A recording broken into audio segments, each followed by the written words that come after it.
Well, thank you very much. It's an honor to have President Zelensky of Ukraine, and we've been working very hard, very close. So we've actually known each other for a long time. We've been dealing with each other for a long time, and very well. We had a little negotiation spat, but that worked out great, I think, for both countries, I think for the world, actually, beyond both countries. And we have something that is a very fair deal, and we look forward to getting in and digging and working and getting some of the rare earth. But it means we're going to be inside, and it's a big commitment from the United States, and we appreciate working with you very much. And we will continue to do that. We have had some very good discussions with Russia. I spoke with President Putin, and we're going to try and bring this to a close. It's something that you want and that he wants. We have to negotiate a deal. But we've started the confines of a deal, and I think something can happen. The big thing is the number of soldiers, mostly at this point, but soldiers being killed. You're losing thousands of soldiers. So on both sides, we're losing a lot of soldiers, and we want to see it stop. And we want to see the money get put to different kinds of use, like rebuilding. And we're going to be working very hard. But we've had a lot of very good conversations. I will say until we came along, the Biden administration didn't speak to Russia whatsoever. They didn't speak to anybody. They just allowed this to continue. And I will say that, I'll say in front of you, you've heard me say it 1,000 times, if I were president, this war would have never happened. We would have had a deal negotiated for you without having to go through what you've gone through. But your soldiers have been unbelievably brave. We've given them great equipment, but somebody has to use the equipment. They've been unbelievably brave, and we give them great credit. This was supposed to be over very quickly, and here we are 3 years later. So I give tremendous credit to your generals and your soldiers and yourself, in the sense that it's been very hard fighting, very tough fighting. They're great fighters. And you have to be very proud of them from that standpoint. But now we want to get it over with. It's enough, right? We want to get it over with. So it's an honor to have you here. Thank you very much for coming. We're going to sign the agreement at the conference in the East Room in a little while, right after lunch. And we'll be having lunch together. We're also discussing some other things. And we appreciate everybody being here. It's somewhat of an exciting moment, but the really exciting moment is when they stop the shooting and we end up with a deal. And I think we're fairly close to getting that, and an honor to have you. And please, I'd like to say something. Yeah, thank you so much, Mr. President. Thank you for the invitation. And really, I hope that this first document, will be first step to real security guarantees for Ukraine, our people, our children. I really count on it. And of course, we count that America will not stop support. Really, for us, it's very important to support and to continue it. I want to discuss it with details further during our conversation, and of course, the infrastructure or security guarantees. Because for today, I understand what Europe is ready to do. And of course, I want to discuss with you what the United States will be ready to do. And I really count on your strong position to stop Putin. And you said that enough with the war. I think that is very important, Ben, to say these words to Putin at the very beginning of war, because he is a killer and terrorist. But I hope that together we can stop him. But for us, it's very important to, to save our country, our values, our freedom and democracy, and of course, no compromises with the killer about our territories. But it will be later.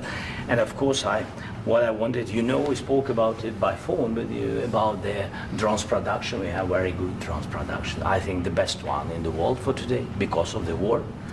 Yes, and of course, we need very much the air defense. You have the best air defense in the world, and really you helped us under attacks of Russians. And I want to speak how we can exchange the licenses. We're open to share the licenses of all our drones with you, of course, with the United States. And we need licenses for quick production of air defense. Even after the war, we need our nation to be calm, that we are secure. So that's why we need this air shield. And of course, about this I want to speak about the contingents. I think that France and UK already spoke to you, and we know that Europe is ready, but without the United States, they will not be ready to be as strong as we need. And the last point, last not least, about exchange, about our people and children. And you know that these crazy Russians, that they stolen 20,000 of children, Ukrainian children. They changed their names, they changed their families, relatives, and now they're in Russia. We want to bring them back, and really, it's a big dream, task, and goal for me, and our warriors. By the way, Mr. President, we released more than 4,000 warriors from Russian prison, but there are thousands more in the prison. I wanted to share with you some images. How it's just can I now? Yeah, please. Some minutes, 1 minute. I just you to understand in what circumstances, in what situation they are, and what the attitude of Russia to our prisoners. That guys, just you before and after. And you see before and after, just you to understand. Now thousands of such guys, ladies and men, there, and that, so they don't eat, they beat them, and they, they do a lot of bad things. So out of, even during the war, there are rules. Everybody knows there are rules during the war. These guys, they don't have any rules. You see that 50, 60 kilograms left, and a lot of such things. And I didn't want to show you what the changes with images of children, because I will share with you. And I mean, it's looking tragic. Yeah, that's tough stuff. I wanted very much to give you, and you see. Yeah. This is pastor, by the way. They stolen pastors because it's not Russian church. They stolen pastors and moved pastors to the prison. At the end of last year, we brought 3 pastors, and we could exchange them. And this is pastor, you see. Yeah, that's tough. Yeah. So I mean, this I wanted to show you, and this. So thank you very much. We want to get that ended, right? Yeah. Of course. We And want. I think we will. And We have to, of course. do you have any questions, please? Mr. President. Thank you, Mr. President. With how much money is the U.S. going to put into the fund that is being created today, and how does this provide long-term security for Ukraine? Well, we don't know exactly how much, because we're going to be putting some money in a fund that we're going to get from the raw earth that we're going to be taking and sharing in terms of revenue. So it's going to be a lot of money will be made from the sale and from the use of raw earth. And as you know, our country doesn't have much raw earth. We have a lot of oil and gas, but we don't have a lot of the raw earth. And what we do have is protected by the environmentalists, but that can be unprotected, but still it's not very much. They have among the best in the world in terms of raw earth. So we're going to be using that, using it for all of the things we do, including AI and including weapons and the military, and it's really going to very much satisfy our needs. So it's something that just worked out really well. We have a lot of oil, and we have a lot of gas, but we don't have raw earth. So this has just about every component of the raw earth that we need for computers, for all of the things we do. This puts us in great shape. And on long-term security for Ukraine, how does this provide it? I think they're going to have great luck. I think once we make the agreement, that's going to be 95% of it. They're not going to go back to fighting. I've spoken with President Putin, and I feel very strong. I've known him for a long time, and I feel very strongly that they're very serious about it, and we'll make a deal. And when the deal is made, I don't think we talk about security. Everyone's talking about the other day. All they talked about was security. I said, let me make the deal first. I have to make the deal first. I don't worry about security right now. We have to have a deal, because right now, last week, 2,000 soldiers died on both sides. 2,000, and they're losing 1,000, 2,000, 3,000 a week. So as we sit here and we talk, people are getting shot and dying on the battlefield. And they're not American soldiers, but they're Russian soldiers and they're Ukrainian soldiers, and we want to be able to stop it.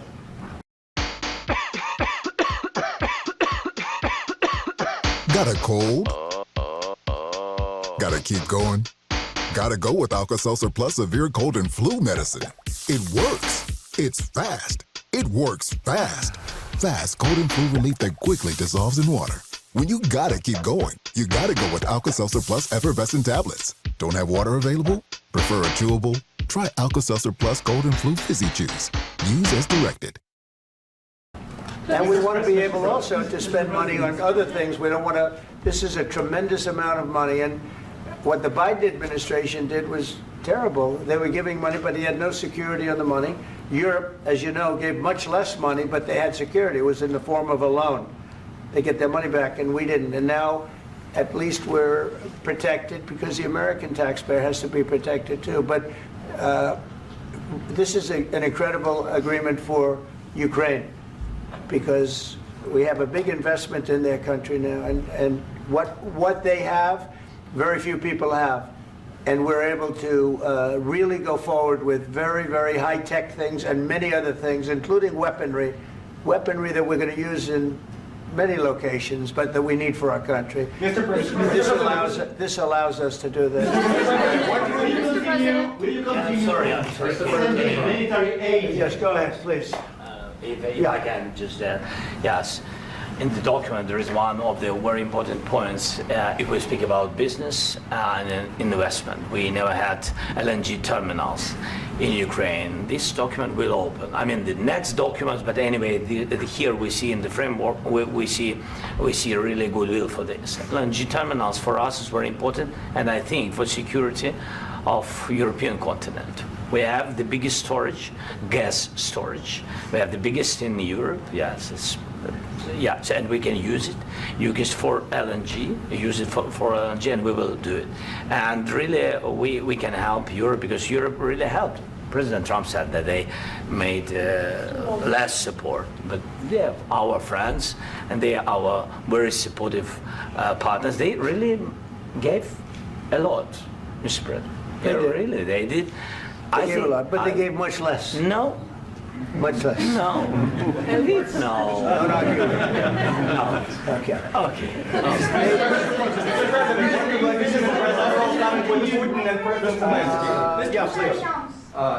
Mr. President Trump, you have repeatedly called the deal with Ukraine as a historical one.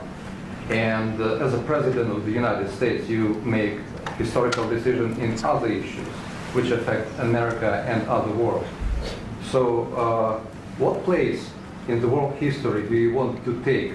And do you associate yourself with any famous historical figures? Yeah, I'd say George Washington, Abraham Lincoln. I would say I'm far superior to George Washington and Abraham Lincoln. Now, you know I'm only kidding, right? Because when I say that, the fake news is going to go wild. They're going to say he considers himself to be better than Washington. But you never know. You never know. I don't compare myself to anybody. I'm here to do a job. We've had a great 35 days or whatever it might be, a month, a little more than a month. We've accomplished tremendous amounts. Not only this would be a very great achievement if we could get the war stopped and get them back to normalization. I think that's going to happen. We've had very good talks on both sides, as you know. But I think we've done a very good job, just generally. If you look at all of the things we've done in 30 days, they're saying there's never been a opening for a president. The first month, there's never been a first month like we've had. And this is one of the very important things. This, to me, is one of the most important things because we have tremendous death taking place as we speak, and I don't want to have that. You know, think of the parents, whether they're in Russia or Ukraine, think of the parents of all these people being killed needlessly. They came to our territory. Should have never started. This would have, if I were president, this would have never started. Mr. President, will you continue sending military aid to Ukraine after the U.S. signs this agreement with Ukraine? Yeah, we're going to be continuing. To President Zelensky, do you feel like the U.S. is on your side, that President Trump is on your side at this moment? What do you think? He wants to know, do you think that Sort of a stupid question. I guess we wouldn't be here if I wasn't. I think that the United States on our side from the very beginning of occupation, and I think that President Trump on our side, and of course, I'm sure that the United States President will not stop support. This is crucial for us. It's important for us. Yes. And Putin, the president speaks about the people and the soldiers which are dying, but they came to our territory, they came to our land. They began this war, and they have to stop. And I think this is the question, with really the most important question. Can President Trump, I hope yes, with some other allies, to stop Putin, withdraw these enemies, our enemy, withdraw these troops from our land? And I think that you asked about the history, I think that if President, or when, he will stop Putin, if President Trump will bring peace to our country, I think he will be on this wall. We've had very, very good talks. What about military aid to Ukraine? President Zelensky just said that there will be no compromises with Vladimir Putin. I just wanted to ask both of you, firstly, are there compromises that you think that President Zelensky is going to have to make? And President Zelensky, is there anything that you might be thinking that you may be able to offer or bring to the table, for example, elections? Thank you. I think you're going to have to always make compromises. You can't do any deals without compromises. So certainly he's going to have to make some compromises, but hopefully they won't be as big as some people think you're going to have to make. That's all. That's all we can do. I'm here as an arbitrator, as a mediator to a certain extent between two parties that have been very hostile, to put it mildly. They've been very hostile. There's been a vicious war. There's been a vicious war. You know, it's a very level battlefield, and those bullets go out, and as I've said many times, we were talking about it with Pete, many times the only thing stopping those bullets is a human body. And in the case we're talking about, generally young human bodies are stopping a lot of bullets. It's dead level. That's why it's great farmland. It's great land. It's great farmland, but there's very little protection against the bullets that are being, and other things that are being shot. So all I can do is see if I can get everybody at the table and get an agreement. And I think we're going to end up with an agreement. Otherwise, I wouldn't probably be even here today. Mr. President, I've got two questions for you. You think ultimately your legacy will be the peacemaker and not the president that led this country into another war and ended foreign wars? And I've got a question. I hope it will. I mean, I hope I'm going to be remembered as a peacemaker. This would be a great thing if we could do this. I'm doing this to save lives more than anything else. Second is to save a lot of money, but I consider that to be far less important. So I hope I'm going to, thank you, Brian, for that question. It was a nice question. I hope I'll be known and recognized as a peacemaker. This would be a great thing to solve. This is a very dangerous situation. You know, this could lead to a third world war. This was headed in the wrong direction. If this election were lost, if we didn't win this election, and we won it by a lot, that was a mandate. We won every swing state. We won the popular vote by millions and millions of votes. We won everything. The districts, you look at the areas of red, take a look at a map. This was a big mandate, and this was one of the things I said, we're going to get this thing settled. If we didn't win, I think this could have very well ended up in a third world war, and that would not have been a good situation. What was your second question? And my second question for President Zelensky, why don't you wear a suit? You're at the highest, why don't you wear a suit? You're at the highest level in this country's office, and you refuse to wear a suit. Just want to see if do you own a suit? Yeah, problems. A lot of Americans have problems with you not respecting the dignity of this office. I will wear a costume after this war will finish. Okay. Yes, maybe one. Maybe something like this. Something like yours. Yes. Yes. That'd be great. Maybe something better. I don't know. Yeah. We will see. Maybe something cheaper than. Yeah. Thank you. Thank you. President Trump. Thank you, President Trump. You said yesterday that you have. Are you going to send more arms to Ukraine in case there's no peace? Yeah, we're going to have arms to Ukraine, yeah, sure. Hopefully I won't have to send very much, because hopefully we're going to have it finished. We're looking forward to finishing this quickly. We're not looking forward to sending a lot of arms. We're looking forward to getting the war finished so we can do other things. But we very much appreciate the agreement because we needed what they had, and we're treating, our country is now treated fairly. Biden didn't do that. He didn't know what the hell he was doing. This should have never happened. This should have never started. But, sure, the answer is yes, but hopefully we won't have to send much because I'm looking forward to getting it done quickly, very quickly. Does that mean you'll provide security guarantees, Mr. President?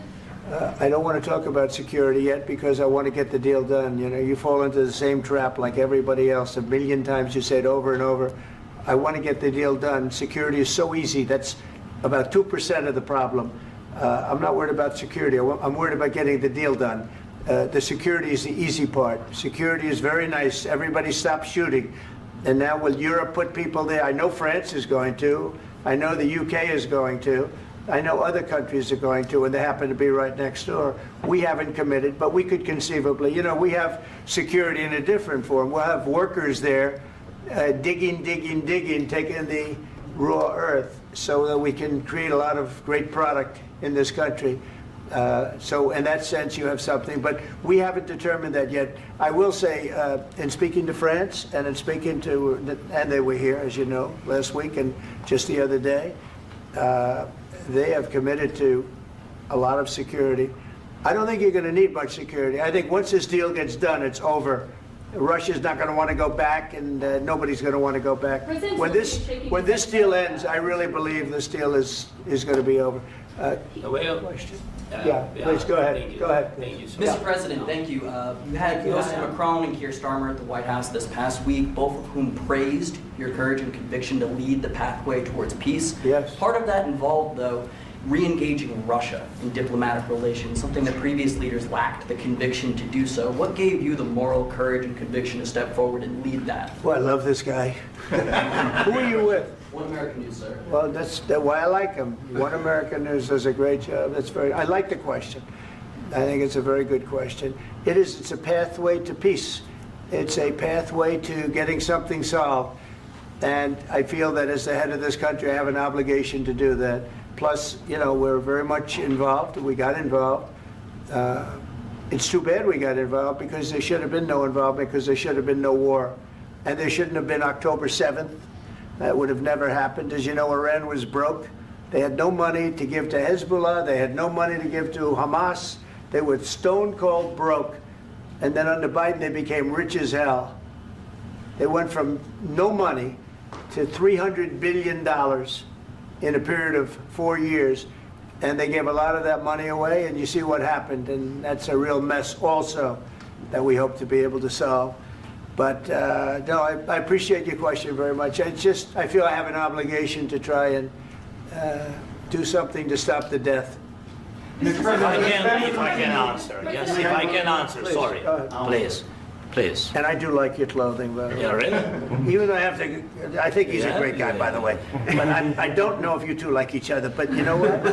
I think he's dressed. I like this guy. I think he's dressed beautifully. So I have more serious things than answer on such questions. I will answer on more serious questions if I can.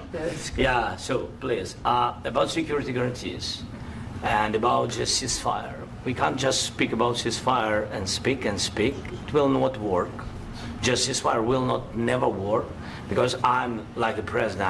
I have this experience, and not only me. Ukraine before my presidency, from the 2014, Putin broken 25 times. 25 times he broken his own signature. 25 times he broken ceasefire. But he never broke to me. He never broke to me. No, you were the president.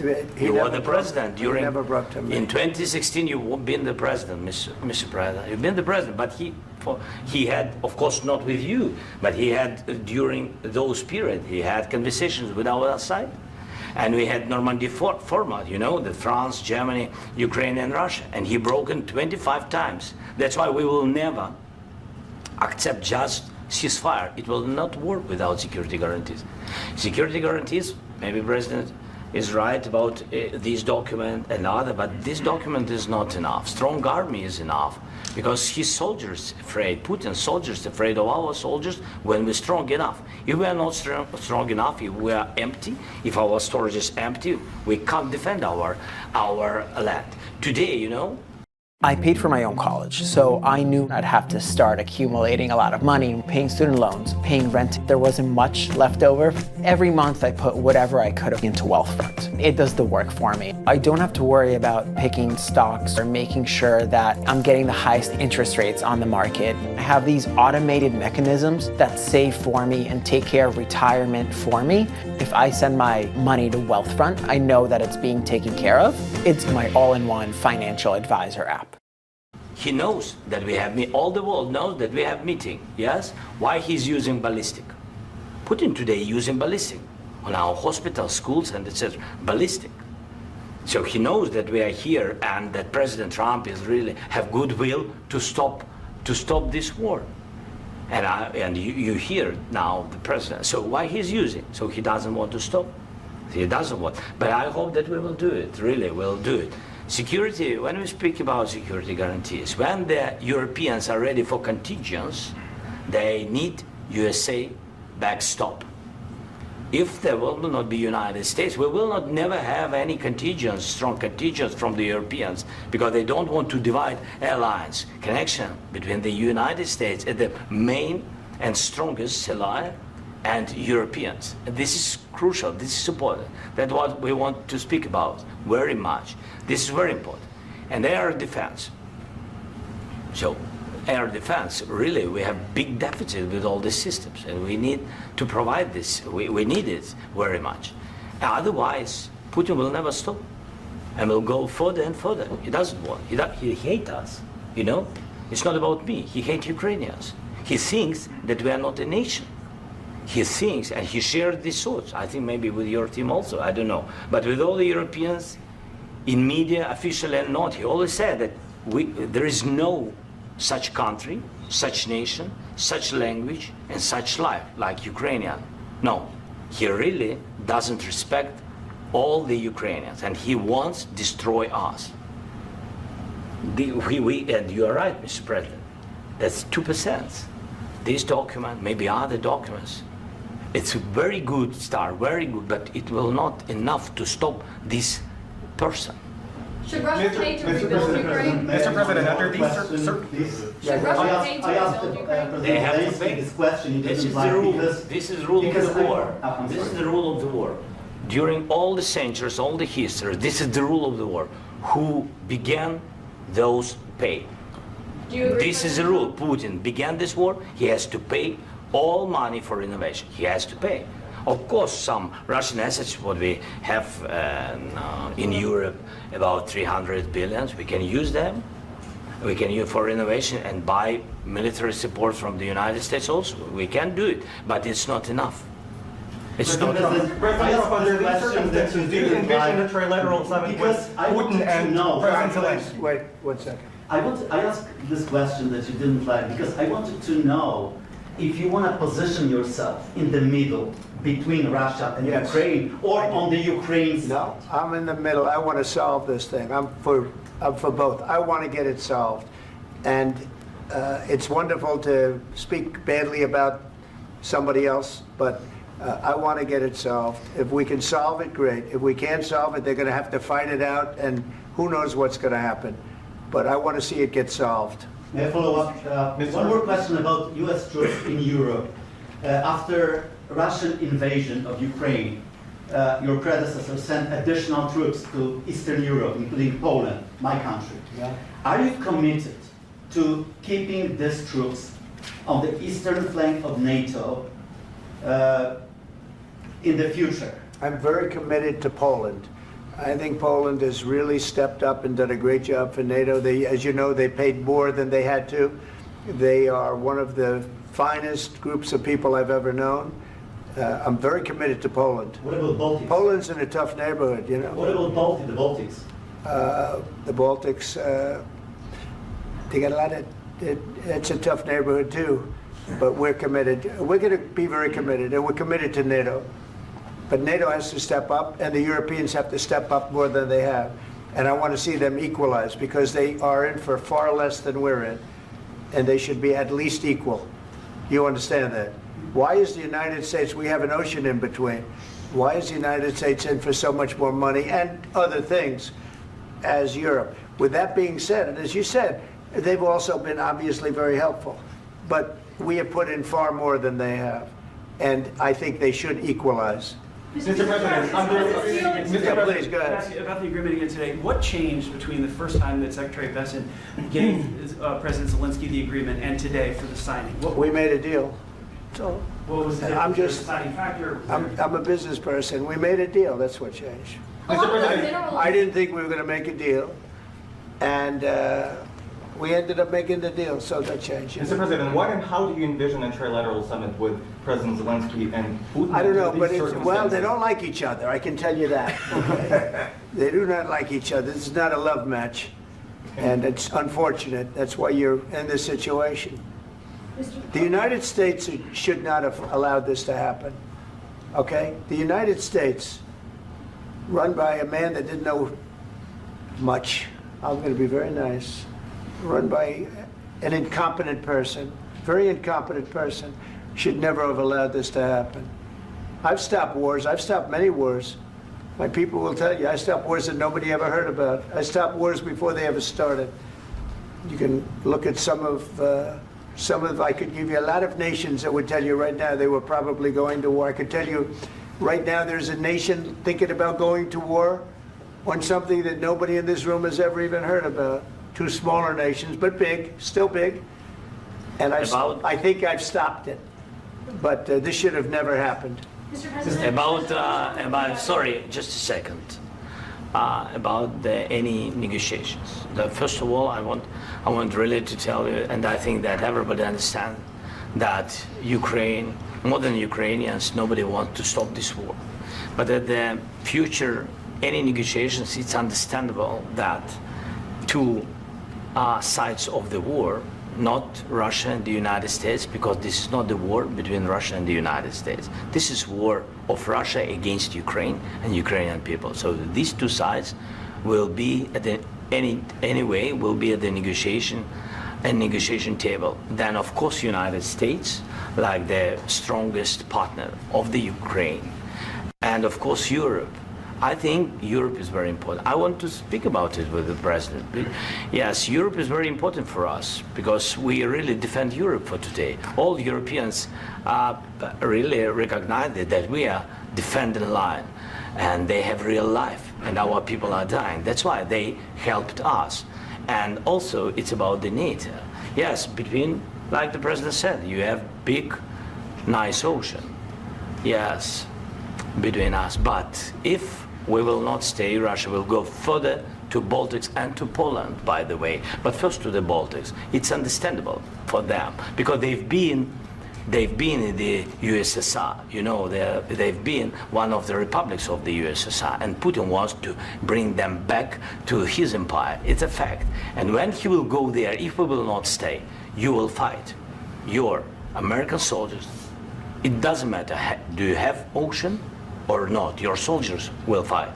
Mr. President, would you be willing to visit Ukraine, maybe Kyiv or Odessa, which is known to be at the Riviera or Black Sea? It was my question. I'm sorry. I don't want to talk about Odessa now. Let's not talk about Odessa. I want to talk about making a deal, getting peace. We don't have to talk about Odessa, but a lot of cities have been destroyed. There are a lot of cities that are not recognizable. There's not a building standing. No. And a lot of things have to happen. You have to come and to look. No. We have very good cities. Yes, a lot of things have been destroyed, but mostly cities alive, and people work, and children go to school. Sometimes it's very difficult. Sometimes closer to front line, children have to go to underground schools or online, but we live. Ukraine is fighting, and Ukraine lives. This is very important. And maybe it's Putin is sharing this information that he destroyed us. No, he lost 700,000 people, 700,000 soldiers. He lost everything. Yes. Mr. President, one more. I mentioned Poland. Please go ahead. when did you last speak with President Putin? And what did he say that A couple of days ago. And what did he tell you that gave you the assurance that he wanted peace? Well, that's what I do. My whole life is deals. I know pretty good. And I've known him for a long time. I've dealt with him for a long time. He had to suffer through the Russia hoax. You know, Russia was a hoax. It was all Biden. It was nothing to do with him. So he had to suffer through that, and he was able to do that. I think that he wants to make a deal, and he'd like to see it end. That's all I do. That's what I do. My whole life, that's what I do, is make deals. And I'm in the middle of a mess, because this is a real mess. It's a very dangerous one. If this doesn't get solved now, it's not going to get solved for a long time. So I hope we're going to get it solved. In the back, please. Thank you, Mr. President. Prime Minister Starmer claimed repeatedly that his government believes in free speech and was not engaged in censorship. But his country's government arrests people for memes and thought crimes, and even more worrisome is pressuring American companies to censor Americans on its behalf. How can he be a reliable, trustworthy partner when he says things that are demonstrably false on such an important topic? Well, we actually spoke to him about that yesterday, and we thought they took it very, very much too far. JD was very strong on it. So was I. So was Marco. And we've been speaking to him about it. Marco, would you like to say something about that? Yeah, we have concerns, obviously, with the conduct of those, particularly as it impacts Americans. And there's real concern that American speech, which is online, could fall into the hands of British or any country's jurisdiction. And so this is a point the Vice President made at Munich, and I think it's a very compelling one, that what unites us with Europe, as much as anything else, is these shared values, and one of them being free speech. And so if Americans are threatened by it, we're going to need to take action in that regard. Mr. President. It's actually a very important question. We spoke about this in detail with the Prime Minister, the Foreign Secretary, and others at lunch yesterday. And I know that Secretary of Commerce Lutnick followed up in private meetings last night. This is really important. We believe Americans have the right to speak their mind, even if we in this room disagree with them. They have the right to speak their mind in the public square, which is often online these days. And we're going to defend that right as it pertains to American companies and American citizens vigorously if we have to. I do think that under the President's leadership, we're going to find common ground with our friends in the UK on this question, but it remains to be seen. The principle that will guide us is we believe in free speech in this country, and we'll fight for it for American citizens. Mr. President, on the deal, is there any other oil and gas component to the deal? Is it all critical? A little bit. We'll see. On LNG? But we're not really looking for that so much. We got a lot. We have more than anybody in the world, by far. So no, we're not talking about it too much, but a little bit. I think it affects also, but for the most part, no. And sir, is there any agreement from Ukraine to purchase U.S. LNG as part of the deal, or is that on the table at all? No, we don't need that. Mr. President, I just wanted to ask you about, you just mentioned that you'd spoken to Vladimir Putin a couple of days ago. Just to be clear, that's a new call, not the one that you... I've spoken to him on numerous occasions. Okay. And how was the latest call? What did you discuss? How did it go? Are you serious with that question? I am. I'd love to know. It went well. I think we're going to have a deal. On the minerals deal, Mr. President, some of those minerals are in the east of Ukraine, not far from the front lines and in areas that Russia has occupied. Will you direct President Putin to withdraw his forces from those areas if there's U.S. interest? Well, we'll take a look at the time. We have a lot of area. It's a very big area we're talking about, so we'll take a look. I'll study that and I'll see. And who would protect those minerals if they are U.S. interests? Would that be Ukrainian forces? They'll be protected. European the agreement forces? will protect them. U.S. The forces? agreement, yeah, we're signing an agreement. Right, but what if Russia tries to invade or there's Russian aggression in those spots? I just told you I don't think that's going to happen. And if that were going to happen, I wouldn't make a deal. If I thought that was going to happen, I wouldn't make a deal. Some people may wonder why. You know, they ought to focus on CNN on survival, not asking me these ridiculous questions. Focus on surviving, because CNN's got such low ratings. I don't think they're going to survive. Let's go. Please go. Since I already mentioned Poland. Poland was under Russian control for decades after the Second World War.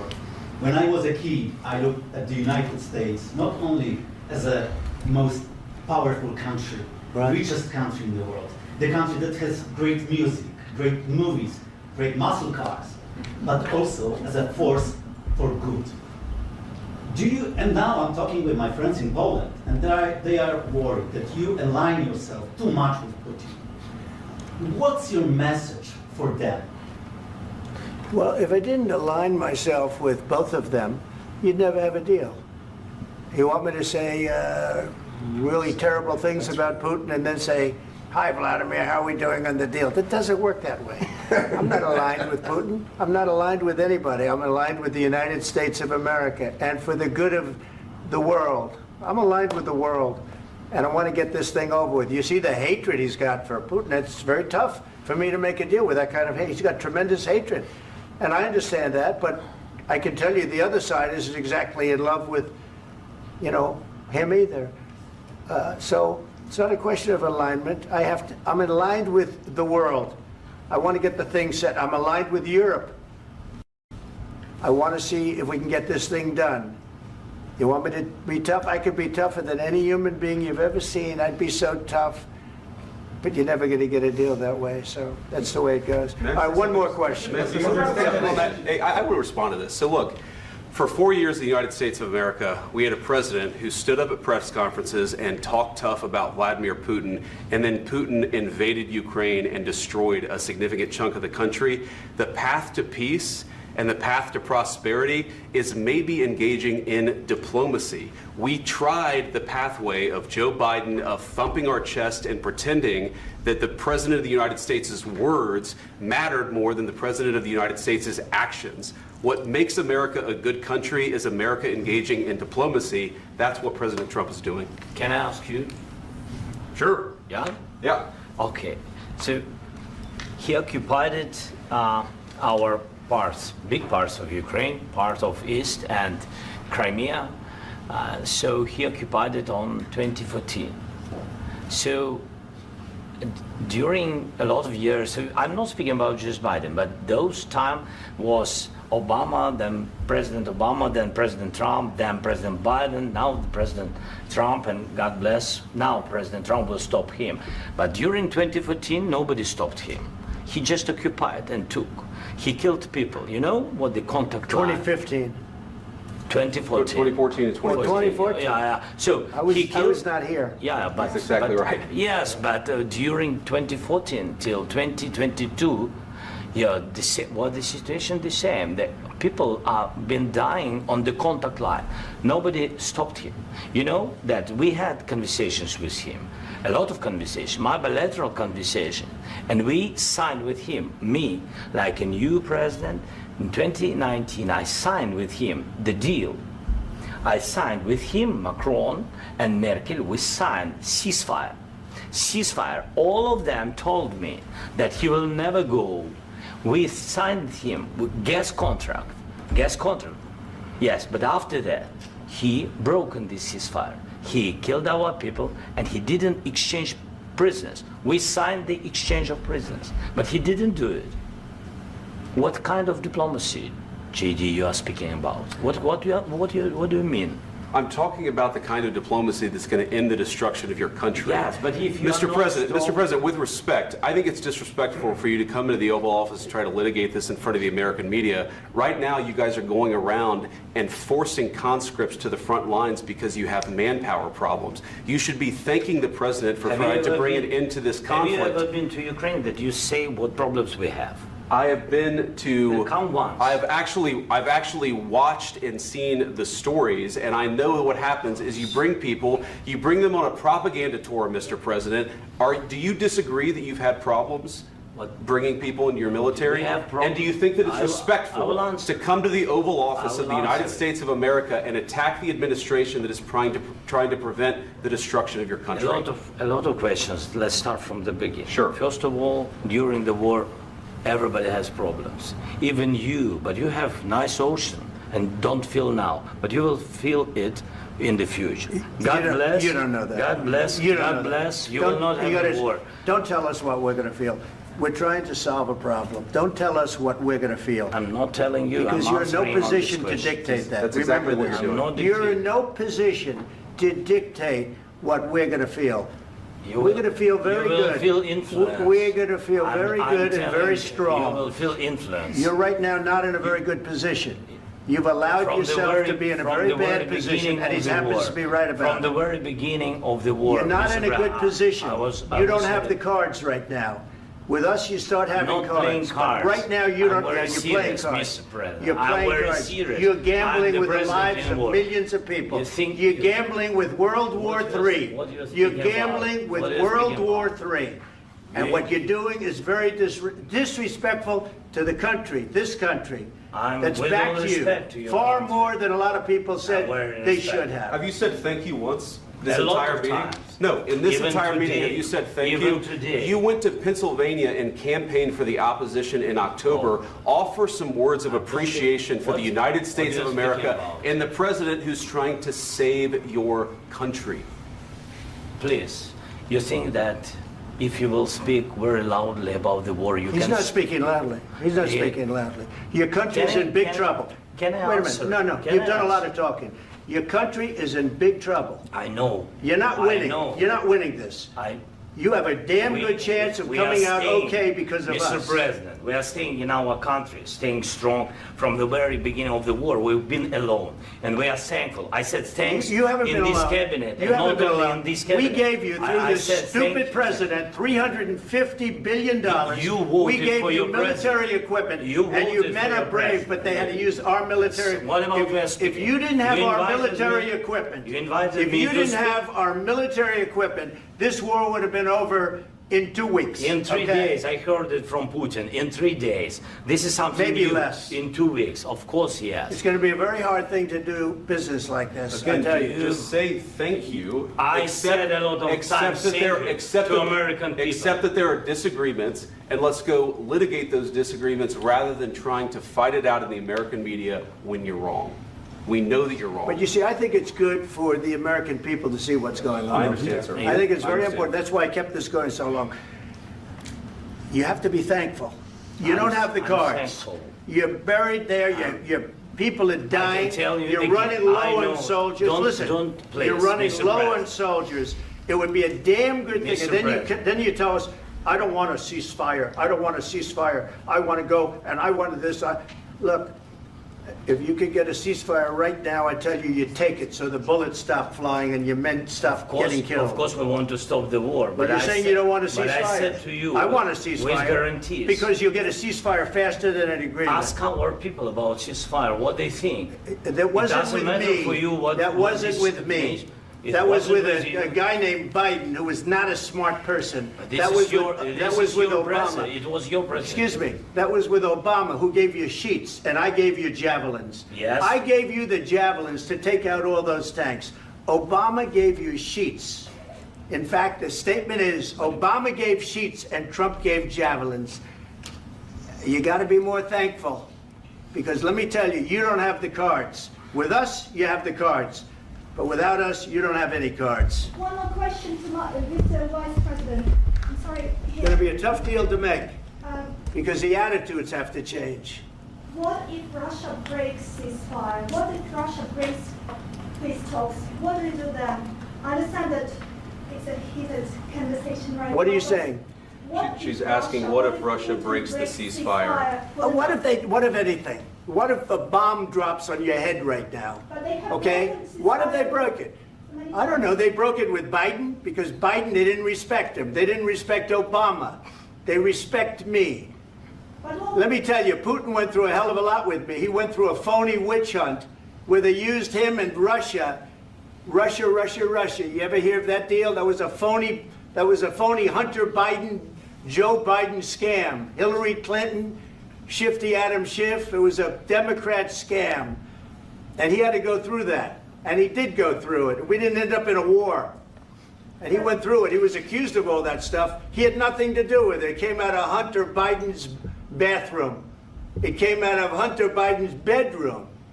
It was disgusting. And then they said, oh, the laptop from hell was made by Russia. The 51 agents. The whole thing was a scam. And he had to put up with that. He was being accused of all that stuff. All I can say is this. He might have broken deals with Obama and Bush, and he might have broken them with Biden. He did, maybe. Maybe he didn't. I don't know what happened. But he didn't break them with me. He wants to make a deal. I don't know if you can make a deal. The problem is, I've empowered you to be a tough guy. And I don't think you'd be a tough guy without the United States. And your people are very brave. But you're either going to make a deal or we're out. And if we're out, you'll fight it out. I don't think it's going to be pretty, but you'll fight it out. But you don't have the cards. But once we sign that deal, you're in a much better position. But you're not acting at all thankful. And that's not a nice thing. I'll be honest, that's not a nice thing. All right, I think we've seen enough. What do you think? What's this negotiation? This is going to be great television, I will say that. All right. We'll see what we can do about putting it together. Thank you, sir. I need the back of this. We'll see, I don't know. Guys, come on. Wait, hey, guys, come on, let's move, please.